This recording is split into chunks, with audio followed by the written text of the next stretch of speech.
બેઠક એટલા માટે પણ મહત્વની છે કે પરિવર્તન કે પછી પુનરાવર્તન, આ જ સવાલ ગુજરાતીઓના મનમાં પણ છે, કારણ કે તેઓ તો મત આપીને આવી ચૂક્યા છે.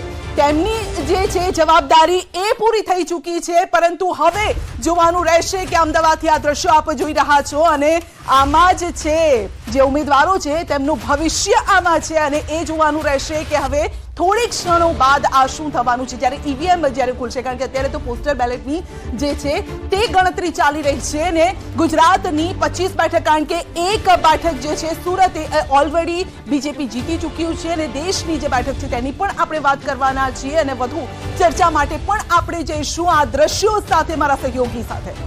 જી સંજય, જે રીતે આપ જણાવી રહ્યા હતા, સૌથી વધારે મહત્વની વાત અહીંયા આગળ જોવા મળી રહી હતી. મતગણતરીની શરૂઆત થઈ ચૂકી છે, પ્રારંભ થઈ ચૂક્યો છે. તમામ પક્ષ અને પાર્ટી તરફથી હવે જે દાવાઓ હતા તે ઓન પેપર કેટલા રહે છે તે મહત્વના છે. લોકશાહીના મહાપર્વમાં મતગણતરીનો પ્રારંભ થઈ ચૂક્યો છે. જી હા, પ્રથમ બેલેટની પોસ્ટલ બેલેટની મતગણતરી શરૂ, કારણ કે 8 વાગ્યાનો આ સમય.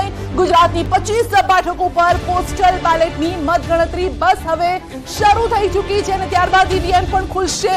તો અમદાવાદથી આ સીધા દ્રશ્યો આપને બતાવી રહ્યા છે. લોકશાહીનો આ મહાપર્વ જેમાં દેશના તમામ લોકોએ તેમાં ભાગ લીધો હતો. ઉમેદવારોએ પણ સતત મહેનત કરી છે, દિવસ રાત તેઓ એ કર્યા છે. જે ગામડામાં કદાચ એ લોકો જતા પણ ન હતા એ ગામડાઓ પણ તેઓ ખૂંદી વળ્યા છે, પરંતુ શું એ મહેનતનું પરિણામ, એ મહેનતનું ફળ આજે મળશે કે નહીં તે જોવાનું રહેશે.